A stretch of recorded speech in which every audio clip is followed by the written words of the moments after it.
I was born into a really lovely Christian family and had a lovely childhood, really happy family, and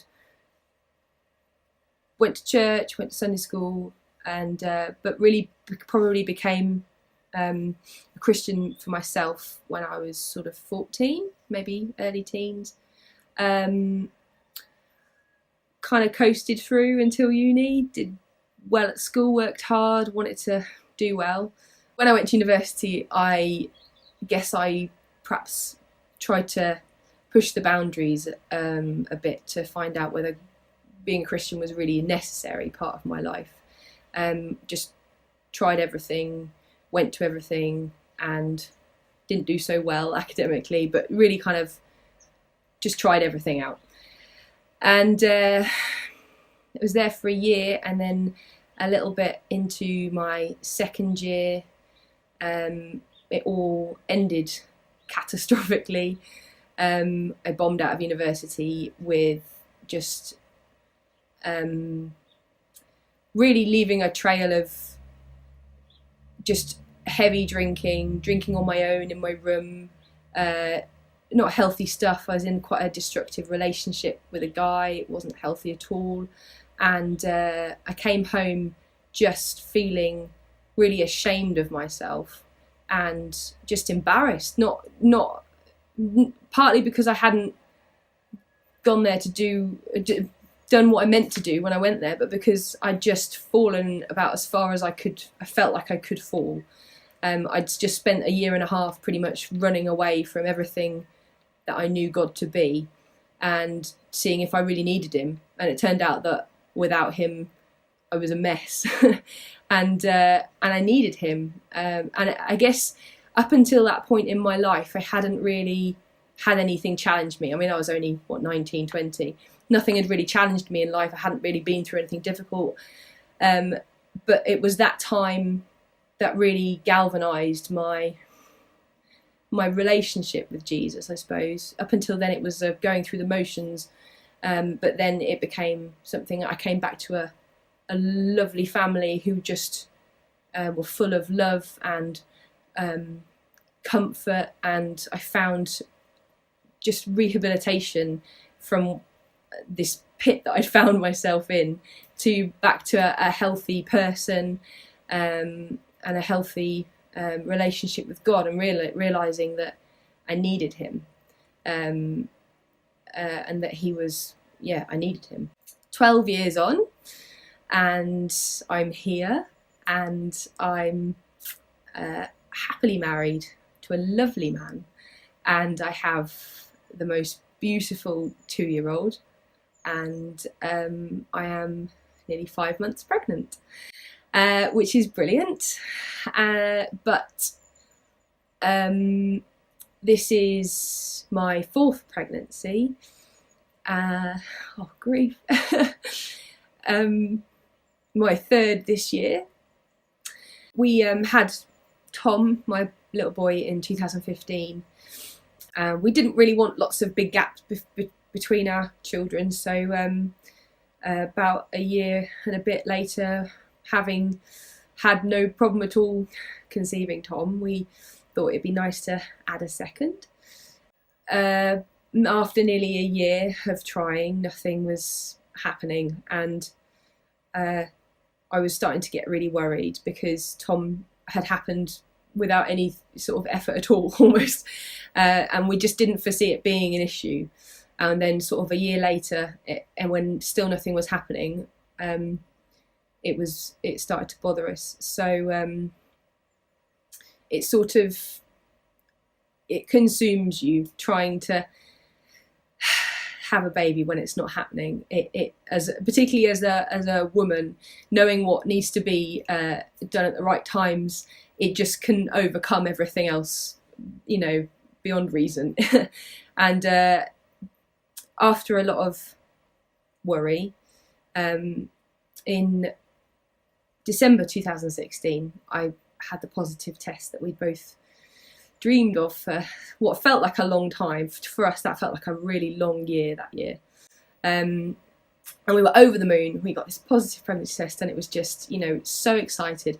My family knew that we were struggling a little bit, so we didn't hesitate in telling everyone the brilliant news, even at sort of 4 or 5 weeks pregnant. They all knew, and we were like, it was just the best news ever. It was just before Christmas, and we went into Christmas with such excitement about the year ahead and everything that was going to bring.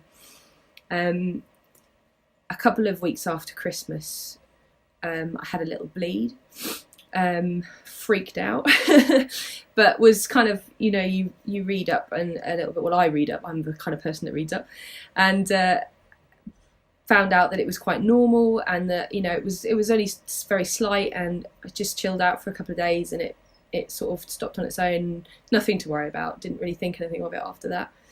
And then a few weeks later, I bled again, more seriously, and really just obviously started to really worry. Went and got checked out at the early pregnancy unit at hospital, and to had a scan, and to find that at 6 weeks, when I'd bled previously, the baby had stopped growing and that they couldn't find a heartbeat. I was 10 weeks pregnant at this point. And that was it. It was like everything just came crashing down. I think it felt so much harder because it felt so hard won. Trying for such a long time, it just felt so precious because of that trial to start with. And then for it all to just be gone in that moment was just, we were devastated. I was devastated. And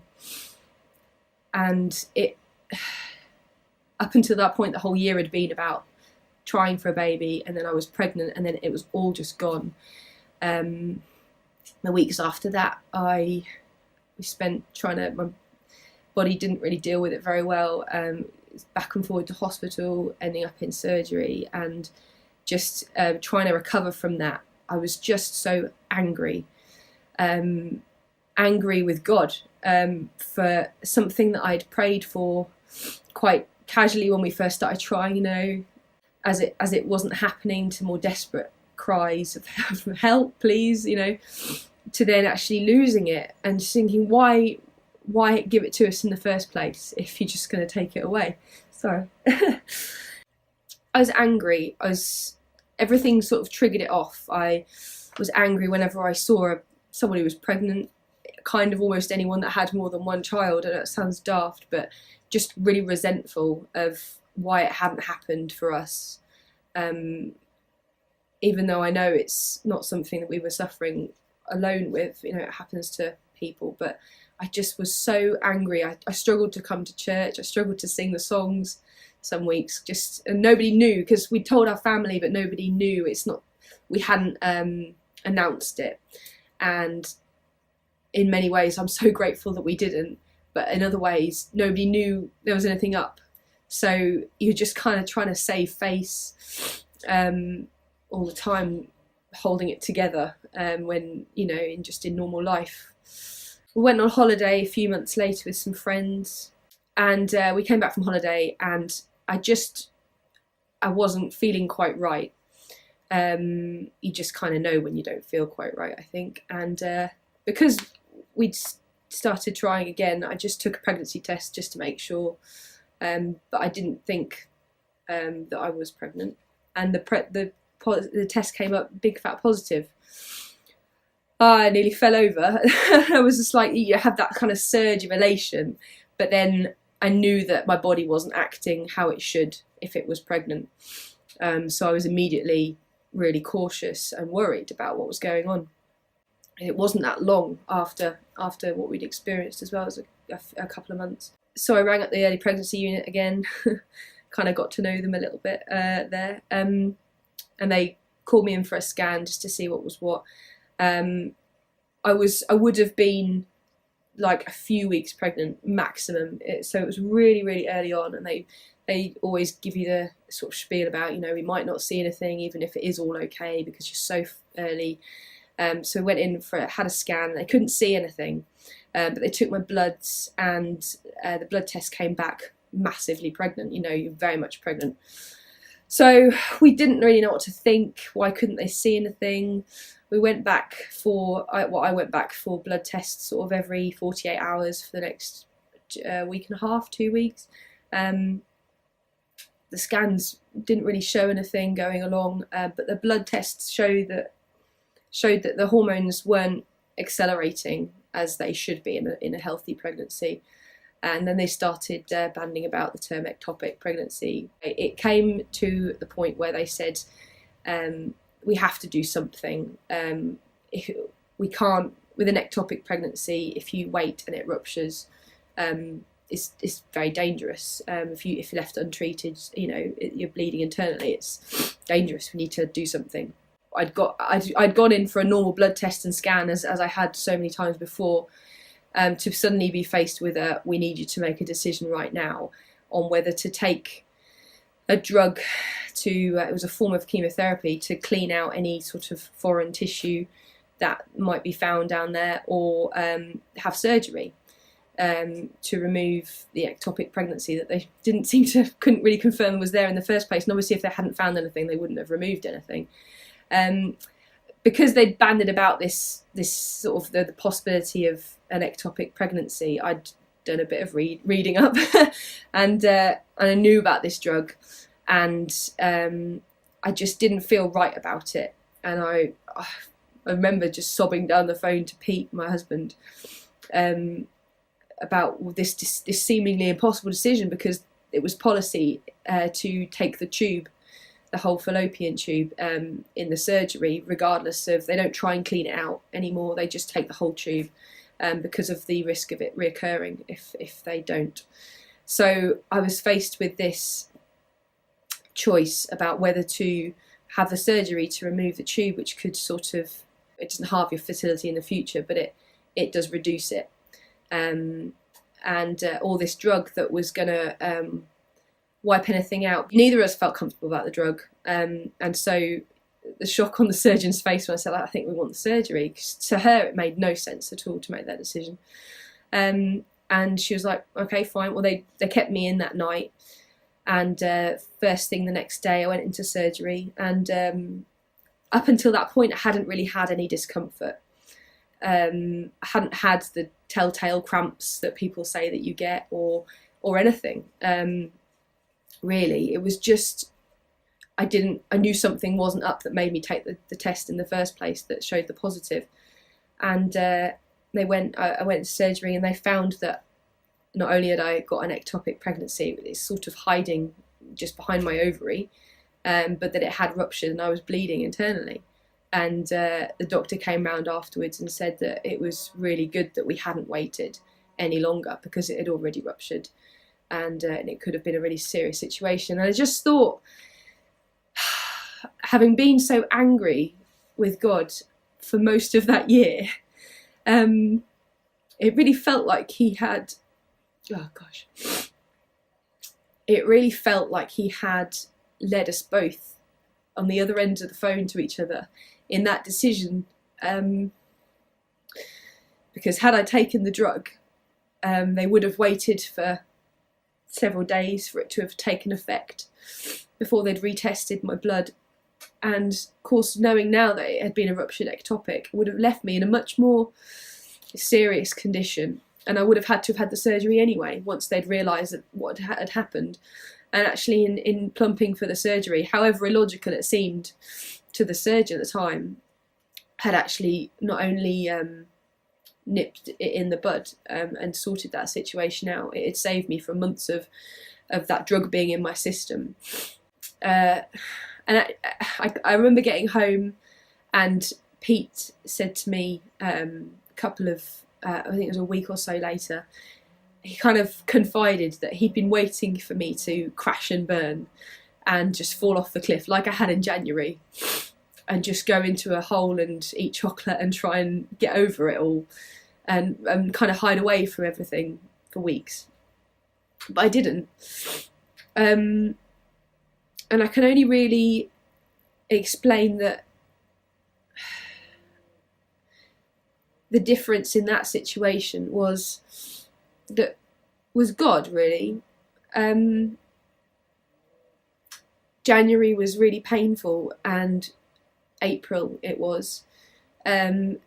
Just I kind of in that situation playing out, I'd felt God's comfort in it. It almost took me January to and everything that I experienced in January to realise what I had already.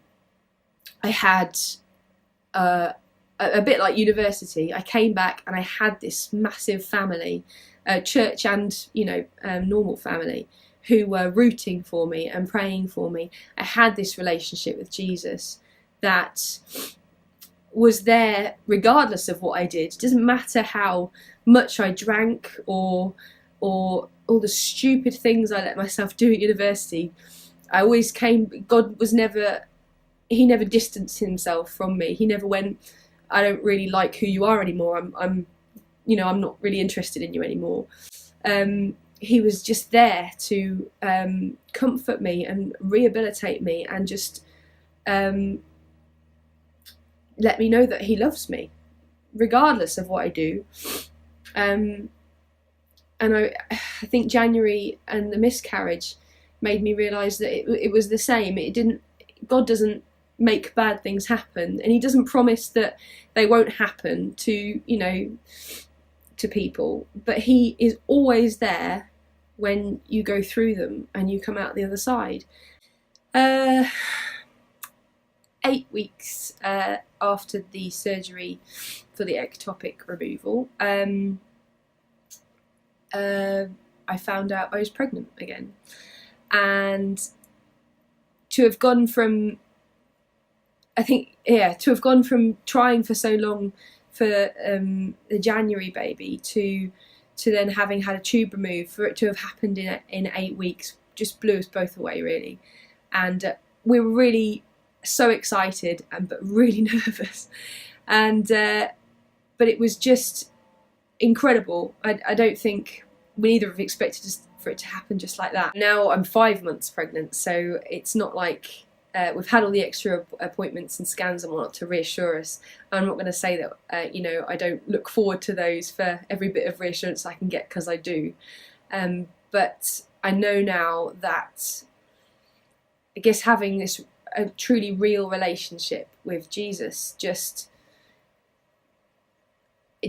you're not alone in anything. So everything that happens and has happened, it's copeable. He is your comfort and your support, and I think particularly that second time, rather than just falling down a hole of despair for a month or whatever, I just find myself burying myself into him and taking the strength that I don't have from him, and just being able to kind of cope. It's not that things aren't hard, sometimes they still are, sometimes, but he's blessed us now with this pregnancy, and it's looking good. And I just so thankful for everything that it's shown me I already have. It's a bit like university. It's you don't know what you've got until you sort of almost hit those hard times and hit those awful places. But actually with him you've got that, and you've got the promise of, you've got this hope that doesn't come from you, that you can draw on, and the promise that those 2 little lives aren't gone, but that I'll see them again. I think that's might sound daft, but that is such a thing that I hold on to as well, because we have this hope of, this isn't it, this life isn't it, this doesn't end with this life, and I can't imagine thinking that it does. And not just because of these 2 little people that we never got to meet, but because of everyone around us, ourselves. It's more than this, and God's given that to me and to us, and I just couldn't do life without God and that relationship, and it's totally real, and it's changed everything for us and for me, and I just kind of want everyone to have that, I guess.